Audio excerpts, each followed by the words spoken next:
नमस्कार। देश काल में आपका स्वागत है। मैं हूं मुकेश कुमार। दोस्तों, इजराइल और ईरान के बीच की जंग तेज होती जा रही है। दोनों तरफ से ज़ोरदार हमले हो रहे हैं और दोनों देशों में तबाही भी जमकर हो रही है। शुरुआत में इजराइल ने ज़्यादा तेज़ी दिखाई और ज़्यादा नुकसान पहुंचाया ईरान को, लेकिन ईरान ने फिर जो जवाबी हमला किया, पलटवार किया, वो अच्छा खासा था। और यूँ कहना चाहिए कि इस तरह के हमले की अपेक्षा, संभावना इजरायली हुकूमत ने नहीं देखी थी। वो मान रहा था कि चूँकि ईरान की जो एयर पावर है वो कमज़ोर है, उसका आधुनिकीकरण नहीं हुआ है, इसकी वजह से वो उस तरह का हमला नहीं कर पाएंगे और उसको वो आसानी से डिफेंड कर लेंगे। उनके पास आयरन डोम है और दूसरी जो रक्षा प्रणाली है उसके बल पर वो ईरानी हमलों को नाकाम कर देंगे। लेकिन ये उसके लिए एक सदमे की तरह था कि ईरान ने जो पलटवार किया वो ज़बरदस्त तरीके से किया। ठीक है कि उसके पास उस तरह के फाइटर जेट नहीं है जिस तरह से इजराइल के पास हैं, लेकिन जो बैलिस्टिक मिसाइल्स हैं, मिसाइलों का जो जखीरा है उसके पास, उसने उसका भरपूर इस्तेमाल किया और इन पिछले 48 घंटों में ही कम से कम 300 बैलिस्टिक मिसाइलें दागी, जिनमें से कुछ सुपरसोनिक मिसाइलें भी थीं। और उन्होंने इजराइल में जमकर तबाही भी मचाई। ख़ास तौर पर इजराइल की राजधानी तेल अवीव में अच्छी खासी तबाही मची है। आप उनके विजुअल्स देखेंगे, खंडहर नज़र आ रहे हैं, बड़ी बड़ी इमारतें धराशायी नज़र आ रही हैं और एक पैनिक फैला हुआ है वहाँ के आवाम में, वहाँ के नागरिकों में भगदड़ सी मची हुई है। लोग तेल अवीव छोड़ कर जा रहे हैं। शेल्टर होम में एक तरह की अफरा तफरी देखी जा रही है। बार बार तेल अवीव में और आसपास के बड़े टाउन्स में सायरन बज रहे हैं और एक तरह का जो आतंक का माहौल है वो इजराइल में घर कर गया है। इसकी जो कल्पना है वो इजरायली हुकूमत ने या इजरायली रक्षा तंत्र ने नहीं की थी और इस वजह से उसे ये मानना पड़ रहा है कि ईरान से जो उसने पंगा मोल लिया है हमला करके, वो उसके लिए आसान नहीं होगा ईरान पर काबू पाना। और इसकी प्रतिक्रिया आप देख सकते हैं इजरायली प्रधानमंत्री नेतन्याहू के बयानों में, जिसमें एक तरह की बौखलाहट है, खीज है, गुस्सा है, नाराज़गी है और वो अजीबोगरीब बातें भी कर रहे हैं। मसलन वो एक तरफ कह रहे हैं अमेरिका अब इस युद्ध में शामिल हो जाए। अमेरिका ने हालांकि इनकार कर दिया है, लेकिन वो सीधे तौर पर अमेरिका को युद्ध में शामिल करने की अपील कर रहे हैं, जबकि अभी वो अपना खम ठोक कर खुद ही ईरान से निपटने के लिए निकल पड़े थे। अमेरिका उनके साथ है, इसमें कोई संदेह की बात नहीं है और अमेरिका ही सारा कुछ करवा रहा है, सारे हथियार सप्लाई कर रहा है, पहले भी करता रहा है। इसलिए ऐसा नहीं कि अमेरिका उसका साथ नहीं दे रहा, लेकिन जिस पैमाने पर इस हमले के बाद अब महसूस कर रहे होंगे नेतन्याहू, वो उन्हें सपोर्ट सीधे तौर पर नहीं मिल रहा है। तो ये एक इसमें उनकी एक कमज़ोरी नज़र आती है।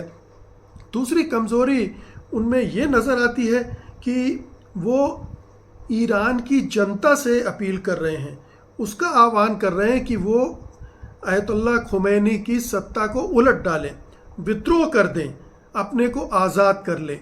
अब ऐसे समय में जब किसी देश में कोई दूसरा देश हमला करता है तो वहाँ की जनता अपने वतन की चिंता करती है, ना कि किसी दूसरे देश, दुश्मन देश के प्रधानमंत्री की किसी अपील पर गौर करती है।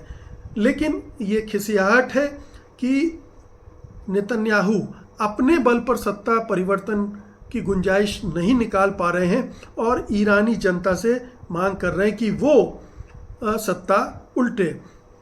अब ये देखिए कि इजराइल की जो सैन्य श्रेष्ठता है, उसके पास आयरन डोम है, एरो सिस्टम है और इस आधार पर वो ईरान के मुकाबले मजबूत है, इसमें कोई संदेह की बात नहीं है। और ये पहले भी साबित हो चुका है। 2024 अक्टूबर में जब ईरान ने हमले किए थे तो जितनी भी मिसाइलें दागी थी उसने अपने इस आयरन डोम के बूते उसे रोक दिया था। कहीं भी किसी भी इजरायली इलाके में वो मिसाइलें गिरी नहीं और किसी तरह का नुकसान नहीं हुआ। और जो 98% मिसाइलें थीं उनको उसने हवा में ही नष्ट कर दिया था उस समय।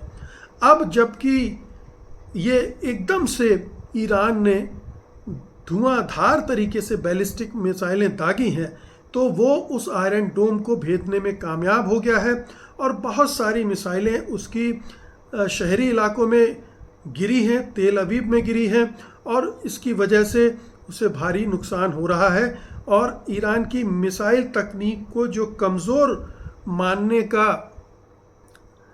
एक निष्कर्ष निकाला था इजराइल ने, वो भी गलत साबित हो रहा है। ईरान के पास बेशक दूसरी टेक्नोलॉजी ना हो लेकिन मिसाइल की टेक्नोलॉजी बहुत कारगर, बहुत घातक थी और उसने इस बार ये सिद्ध भी कर दिया। दूसरा झटका इजराइल को इस वजह से लगा कि उसका अनुमान ये था कि ईरान सीधे जवाब देने के बजाय अपने प्रॉक्सी यानी जैसे हिजबुल्ला के ज़रिए हमला करवाएगा, उससे मिसाइल दागेगा। लेकिन जब ईरान ने खुद, ये ध्यान रखिए कि ईरान और इजराइल के बीच में 2000 किलोमीटर की दूरी है और 2000 किलोमीटर की दूरी से मिसाइल दागना ये काफ़ी वक्त लगता है, 5 मिनट, 4 मिनट, 3 मिनट, और इतने समय में मिसाइलों को आइडेंटिफाई करना और उनको इंटरसेप्ट करना कोई बड़ी बात नहीं होती है। इसके बावजूद ईरान ने अपनी कारगर मिसाइलों के ज़रिए उस रक्षा तंत्र को भेद कर 2000 किलोमीटर से उसे इजराइल पर पहुंचा दिया और उसका नुकसान उसे भुगतना पड़ रहा है। तीसरी बात जो हासिल करना चाहते थे नेतन्याहू कि ईरान के परमाणु ठिकानों को नष्ट कर दें, वो उन्होंने हमले भी किए जहाँ जहाँ संभावित थे कि इस तरह के ठिकाने हैं, वहाँ पर हमले भी किए। अब इसमें 2 चीज़ें सामने आ रही हैं। पहली बात तो ये है कि ईरान का जो परमाणु कार्यक्रम है वो कोई ऊपर सतह पर नहीं है। कहा जा रहा है कि वो 800 फीट नीचे है। 800 फीट नीचे ऐसी कोई टेक्निक इजराइल के पास नहीं है कि वो वहाँ हमला करके वहाँ जो उसका परमाणु तंत्र है, परमाणु जो यूरेनियम को इनरिच करने का तंत्र है या परमाणु बम बनाने का सिस्टम है, उसको ध्वस्त कर सकता। इसकी टेक्नोलॉजी यूएस के पास ज़रूर है जिसको बंकर बस्टर टेक्नोलॉजी कहते हैं और वो भी 600 फीट तक ही हमला कर सकती है, उसके नीचे नहीं जा सकती है। तो ईरान के ऊपर जो ढांचा बना होगा उसको तो नष्ट करने में कामयाब हो गया होगा इजराइल, लेकिन जो असली मामला है, असली माल है, उसको किसी तरह का नुकसान वो नहीं पहुंचा पाया। तो ये इस मामले में भी उसकी एक नाकामी सामने आई है। अब एक और चीज़ देखिए कि इजराइल पर हमला करके ईरान ने एक ऐसा मनोवैज्ञानिक वातावरण इजराइल के अंदर बना दिया। जो इजरायली ये सोचते थे कि वो बड़े सुरक्षित हैं, हमारा सुरक्षा तंत्र बहुत मजबूत है और यूएस और ब्रिटेन और फ्रांस इन सब की हमारी मदद से हमें कोई कुछ होगा नहीं, लेकिन इन हमलों ने उसे बिल्कुल एक मनोवैज्ञानिक रूप से तोड़ दिया और असुरक्षित बना दिया। एक और बड़ी रणनीति अपनाई ईरान ने और वो ये है कि एक फर्जीवाड़ा उसने चारों तरफ गढ़ दिया। यानी जहाँ वो परमाणु कार्यक्रम चला रहा था जिन स्थानों पर, उनके फर्जी डुप्लीकेट बना दिए। तो ये एक इसी तरह से जो उसके सैनिक अड्डे थे उनके मामले में भी उसने ये नकली तंत्र खड़े कर दिए। तो इस धोखे में रखा इजराइल को कि हमारा सैन्य ठिकाना यहाँ है, हमारा परमाणु कार्यक्रम इस जगह से चल रहा है, और उस जानकारी के आधार पर इजराइल ने हमले किए और ये जश्न मना लिया कि उसने ईरान को बहुत भारी क्षति पहुंचा दी है, जबकि ऐसा माना जा रहा है कि ईरान को उससे उसके मुकाबले कहीं कम क्षति पहुंची है।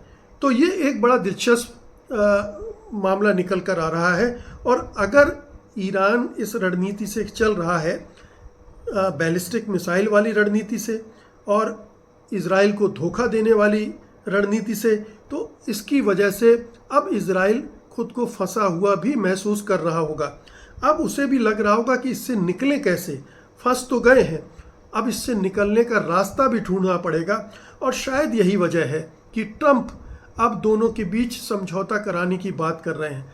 डोनाल्ड ट्रंप ने कहा है कि मैं विभिन्न लोगों से बात कर रहा हूं कि कैसे दोनों के बीच में समझौता करवाया जा सके। उन्होंने 14वीं, 15वीं, 16वीं बार ये जिक्र कर दिया कि उन्होंने ही पाकिस्तान और भारत के बीच में समझौता कराया था, युद्ध विराम कराया था। हालांकि उन्होंने ये अफसोस भी जाहिर किया कि उनको इसका कोई श्रेय नहीं मिला, लेकिन कोई बात नहीं, मैं ये करूँगा। अब ट्रंप ये कर पाएंगे कि नहीं कर पाएंगे, ये इससे जुड़ा दूसरा महत्वपूर्ण सवाल है, क्योंकि ट्रंप की अपनी विश्वसनीयता क्या है, उस पर कोई भरोसा क्यों करे। ईरान तो कतई भरोसा नहीं करेगा, क्योंकि ये जो इज़राइल का हमला हुआ है, ये सब जानते हैं कि ट्रंप ने हरी झंडी दी है, तब इज़राइल ने ईरान पर हमला किया है। तो जो व्यक्ति या जो देश शत्रु देश के इस कदर साथ हो, और अभी फिर से घोषणा की है उन्होंने कि वो इज़राइल की रक्षा के लिए कटिबद्ध हैं, तो जाहिर है कि जब आप इज़राइल के पक्ष में इस हद तक खड़े हैं, तो ईरान आप पर भरोसा क्यों करेगा। ईरान आप पर भरोसा नहीं कर सकता है। इसीलिए ट्रंप की कोई विश्वसनीयता नहीं है। ट्रंप एक हद से जाकर इज़राइल पर दबाव भी नहीं डाल सकते हैं, क्योंकि जो अमेरिका की जूस लॉबी है, यहूदी लॉबी है, जो इतनी स्ट्रांग है पैसे के दम पर कि वो वहाँ के सत्ता को, अमेरिका की सत्ता को कंट्रोल करती है, चाहे वो किसी भी पार्टी की हो, रिपब्लिकन पार्टी की हो या डेमोक्रेटिक पार्टी की हो, दोनों पार्टियों पर उनका बराबर का होल्ड है। और अभी मिड टर्म इलेक्शन अगले साल आ रहे हैं, उसके लिए भारी धन चाहिए होगा ट्रंप को, रिपब्लिकन पार्टी को। तो वो कैसे इज़राइल से हाथ खींच सकते हैं या इज़राइल पर दबाव डाल सकते हैं। हालांकि रिपब्लिकन पार्टी में भी ये अब राय बन रही है कि इज़राइल को इतना आगे मत बढ़ने दो कि वो हमारे हाथ से निकल जाए और मनमानी करने लगे। ये माना जा रहा है कि ट्रंप ने हरी झंडी आखिर मूवमेंट में दे दी, लेकिन ये नेतन्याहू की जिद थी कि ईरान पर हमला करना है, क्योंकि नेतन्याहू की अपनी सत्ता खतरे में है। जिस दिन इज़राइल में शांति हो जाएगी, युद्ध का खतरा कम हो जाएगा, उसी दिन नेतन्याहू सत्ता से बाहर हो जाएंगे। और न केवल सत्ता से बाहर होंगे, बल्कि उनको जेल भी जाना पड़ेगा। उन पर कुछ ऐसे केसेस चल रहे हैं जिसमें उनका जेल जाना तय है। तो वो इसको, वार को लंबा खींचना चाहते हैं ईरान के साथ, जितने ज़्यादा दिनों तक वार चले। और इसीलिए वो गज़ा पर लगातार हमले किए जा रहे हैं, क्योंकि वो उसको रोकना नहीं चाहते। जैसे ये सारी चीज़ें रुकेंगी, नेतन्याहू सत्ता से बाहर हो जाएंगे, जेल के अंदर होंगे। तो नेतन्याहू की जिद है और रिपब्लिकन पार्टी चाहती है कि ऐसा ना करे। तीसरी बात यह है, ट्रंप के साथ मुश्किल ये है, वो समझौता इसलिए करवाना चाहते हैं क्योंकि अगर इज़राइल और ईरान का युद्ध बढ़ता है, और ईरान ने ये भी कह दिया है कि जो इज़राइल की मदद करेगा हम उस पर भी हमले करेंगे। अब ये खाड़ी के आसपास के देशों में अमेरिका के 19 सैन्य ठिकाने हैं। अगर ईरान ने इज़राइल पर हमला करने के समय अगर ब्रिटेन या यूएस साथ देता है और उनके ठिकानों पर हमले शुरू कर दिए, तो मजबूरन ट्रंप को भी युद्ध में शामिल होना पड़ेगा। अब ट्रंप युद्ध में शामिल नहीं होना चाहते, ये उनकी मजबूरी भी है, क्योंकि उन्होंने चुनाव यही कह के जीता था कि मैं शांति चाहता हूँ, मैं अमेरिकी फ़ौज को युद्धों में नहीं झोंकना चाहता हूँ, और जहाँ जहाँ युद्ध हो रहे हैं वहाँ से मैं उनको वापस बुलाना चाहता हूँ। अब अगर यहाँ पर युद्ध बढ़ता है और अमेरिकी दखलंदाजी होती है और अमेरिका के सैनिकों को उसमें उतारना पड़ता है, तो ये ट्रंप की पूरी पॉलिटिक्स के लिए बड़ा ख़तरनाक होगा। उनको दांव उल्टा पड़ेगा और आने वाले समय में उनके सामने चुनौतियां और बढ़ जाएंगी। ध्यान रखिए, अभी भी ट्रंप के सामने कोई कम चुनौती नहीं है। अब आज ही के दिन जो परेड हुई, कल रात जो परेड हुई किंग्स डे पर 250वीं जो जयंती है उसके मौके पर, और ट्रंप का जन्मदिन भी था, उस मौके पर जो परेड हुई है उसका विरोध देश भर में हुआ है और खुलकर विरोध हुआ है, खुलकर प्रदर्शन हुआ है, और जिसकी वजह से ट्रंप की जो अलोकप्रियता है वो और सामने आती जा रही है। ट्रंप की सेनाओं ने, माफ़ कीजिएगा, जो गार्ड्स हैं उन्होंने कई जगह ज़्यादती की है और उसकी भी रिपोर्ट हो रही है। तो एक तरफ घरेलू मोर्चे पर ट्रंप लगातार नाकाम भी हो रहे हैं, अलोकप्रिय भी हो रहे हैं, और ऊपर से अगर उन्हें अपनी सेना को मिडिल ईस्ट में भेजना पड़ा तो ये उनके लिए एक और, वो कहते हैं ना कि कोड़ में खाज वाली बात हो जाएगी और उनके लिए और भी नुकसानदेह होगी। तो अब सवाल उठता है कि जब ट्रंप की विश्वसनीयता नहीं है तो वो कैसे युद्ध विराम कराएंगे। इसके लिए ये बताया जा रहा है कि ट्रंप पुतिन के भी संपर्क में है। पुतिन ने भी उनको जन्मदिन की बधाई देते हुए कहा है कि इसमें मध्यस्थता करनी चाहिए, इस युद्ध को रोका जाना चाहिए। उन्होंने कंडेम भी किया है इजराइल को। इसी तरह से चीन भी अपने स्तर पर प्रयास कर रहा है कि ये युद्ध आगे न बढ़ना पाए। सऊदी अरब को इसमें इन्वॉल्व किया जा रहा है, जो कई अरब देश हैं उनको भी शामिल किया जा रहा है। कोशिश ये हो रही है ट्रंप की कि अगर मेरी विश्वसनीयता नहीं है तो ऐसे देशों को उसमें शामिल किया जाए जिनकी विश्वसनीयता है और उसको ये युद्ध विराम किया जाए। लेकिन युद्ध विराम का मसला उलझा हुआ और उलझ इसलिए गया है क्योंकि अब युद्ध विराम के पहले ईरान के साथ कोई परमाणु समझौता होना चाहिए। परमाणु समझौते पर 6वें दौर की बात होने वाली थी ओमान में रविवार को, लेकिन उसके पहले ही इजराइल ने हमला करके उस पर पानी फेर दिया। तो अब वापस बातचीत करके समझौते को आकार देना ये एक बड़ी चुनौती होगी, क्योंकि ट्रंप इस मामले में भी अविश्वसनीय साबित हुए। पिछली बार ओबामा ने एक परमाणु समझौता किया था जिसको गारंटी भी दी थी, ब्रिटेन, फ्रांस और रूस ने उसको उन्होंने दरकिनार कर दिया था, 2018 में खारिज कर दिया था, और उसकी बाद से एक नई क्राइसिस पैदा हो गई थी। अब अगर वो एक समझौता करते हैं और पीछे हट जाते हैं तो इसकी क्या गारंटी है। तो ट्रंप का इस मामले में भी कोई विश्वास नहीं है। इसमें भी जो चीन और रूस जैसी शक्तियों को शामिल करना पड़ेगा, तब उस समझौते की विश्वसनीयता होगी। और उस समझौते में जाहिर है कि ईरान गारंटी चाहता है। ठीक है, उसने कह दिया कि हम परमाणु बम नहीं बनाएंगे, लेकिन जो हमारे ऊपर आर्थिक सैंक्शन लगाए हैं, इकोनॉमिक सैंक्शन आपने लगाए हैं, उनको हटाइए और इजराइल को काबू में रखिए।